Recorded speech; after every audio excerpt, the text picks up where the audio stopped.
Hello, welcome back to Otter Pop Culture. Today we're going over Dominic Fike's first album called What Could Possibly Go Wrong. So, in this album, this is definitely a full-on album, and his very first album, and I got to this guy back in 2018 when he released the song Three Nights, and I loved it immediately, and it's very chill. I kind of liked his voice. He has no issue going kind of baritone and kind of staying that direction, and he does have a higher voice, but sounds. I feel like when he goes upwards, it sounds more raw in the best way, and I kind of like it. So with the help of Julian Cruz and the roommates have done songs for Selena Gomez, John Bellion, and August '08. So it definitely has some good like magic in this, and also some of the songs that he did himself, he produced on his own. So it's really nice. So let me go through some of it. Most of the album is pretty much about fame. It's his Lady Gaga the fame. It's in his direction, and I feel like in the same time he also talks about relationships, and I think that kind of falls into the whole like relationships, and whether it's like a lover or friends or people around you. Like I feel like he's trying to point out that that goes hand in hand with fame, and it's just the cause and effect of all of it kind of circles each other. So let me go through some of the highlights of the ones I really liked, and some shout outs to some of the songs too. So the first song I really liked was Double Negatives, Skeleton Milkshake. He has this thing where it's kind of like the whole album has a bit. You have to really read into what he's saying sometimes, because I feel like he doesn't really blatantly say things sometimes, and they're really nice. Like it's very like there's some metaphors and everything inside of it, which is really nice. And this one is pretty much I couldn't really figure out what it was about, but I love the catchiness of it. One thing he says is like, maybe if you feel out of place, it's because you are. Oh, saying it out loud makes more sense.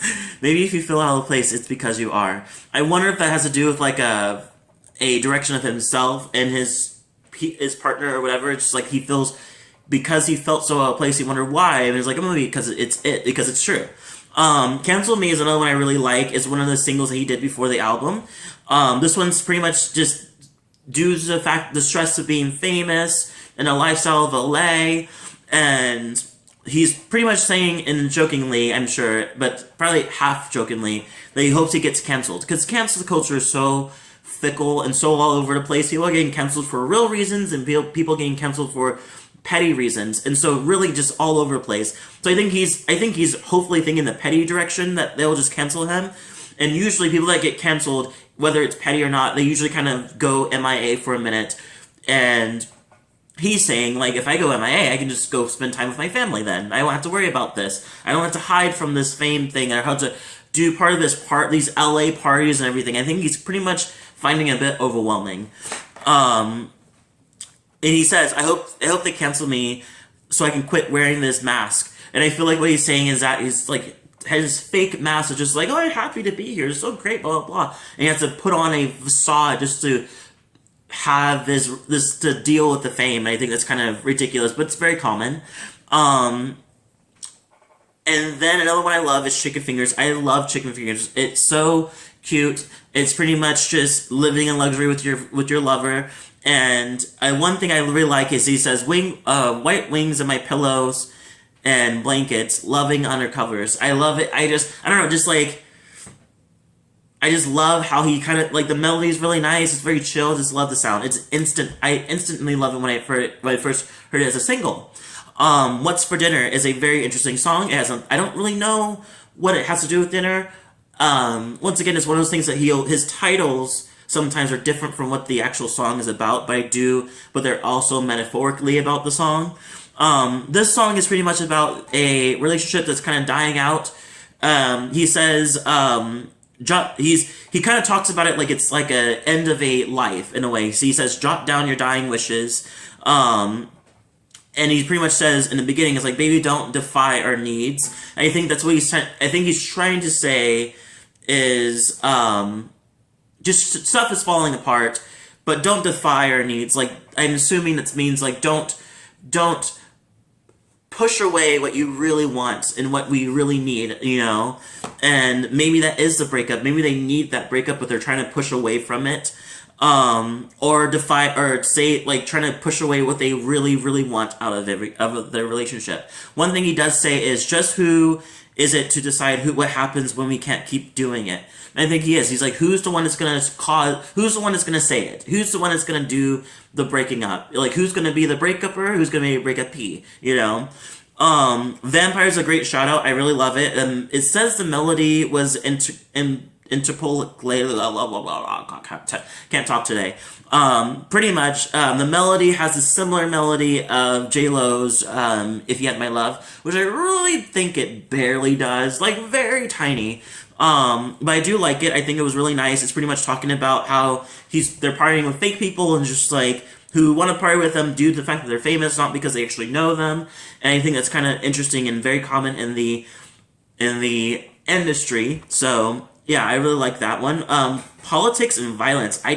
Was not ready to go into this when it first came out, so I completely ignored it, which is very weird. I think I was in a space. I was just so much politics was going on at that moment. Not that it is right now, but I was way too invested into it. So when I came across this, I was like, I'll just wait for the album. So I did, and I was happy I did, actually, because it's really sinks in better than the album, and it sounds so nice. I love the melody. I love the switch up after the bridge, where he it feels like it slows down. I think the tempo kind of slows down in a way. I really love it. One thing I love that he says is that Hollywood don't need a reason to make you think that you're bigger than you really are. And he also says you won't find heaven, not in these hills. Pretty much saying just like Hollywood isn't it. It's just they put you so many false hope onto you that by the time they're done with you, you're like, they're just, you know. So it's just like if you're looking for heaven, or if you're looking for something positive and great to come out of this, you might not find it in this direction. Joe Blazer is my favorite song off the whole album. I love the switch up after the segue. Apparently in the segue he has a bit of a panic attack, and he stops in the middle of the song, and it's like the beginning of the song is very kind of melody, it's kind of upbeat kind of sound, and then it just stops, and he's like breathing, and he's like, I'm just having a bit of a panic attack, and they're like, oh shit. And you're like, are you okay? He's like, yeah. And he's like, and they decided to go. His producer decided to go to the store, I guess. And they're FaceTime to tell you what they want. That's weird. I never FaceTime anybody when they're running to a store. I kind of just send them a text like, oh, hey, can you da-da-da-da? You know, I don't think FaceTiming is the way to do it. Anyway. And then it kind of, after that panic attack, it changes moods. It gets a little darker, a little more broody. And I kind of love that. I just love that. I feel like the song followed with a pattern of how he was feeling. And I think that's really, really nice. Going to another song that I really like, the two songs I like, is Whirly, which is short for, I was a bit lazy about looking this up, but I did know for sure it was a play on short of a electric piano, name of electric piano. This song is about a toxic relationship. One thing he says is stepping outside of a segment outside for you, then I put links on both wrists because you got control over me. And I think that's what is pretty much just like this girl is very controlling. This woman's very controlling over their relationship, and definitely controlling over what he does and anything he does. Another thing he says is like, I never can make up for the time, but I can make, I can make the way down worth the ride. Pretty much saying that it's like, this is also crashing down. This relationship's crashing down. I don't like it. You obviously like to control it, so obviously you don't like what's happening. But I can make it fun on our way out. You know, like on the way down of our deterioration, at least you'll have fun with me, or else at least I'll make it worth the relationship to be a part of, to end, you know, I guess. Like, yeah. Anyway, I love the beat. And then finally, Florida is really nice. It's just pretty much saying just like he's the same person. There's nothing changed about him. But at the same time, he also gets the pressure of going back to his own city or town or state, and just people kind of like reaching for handouts. It's like, oh, let me stay with you in LA. Oh, you must be big now, so give me money, kind of thing. He's like, no, no, no, no. I'm still the same person. Yes, I have a house in LA, but that doesn't mean anything, you know.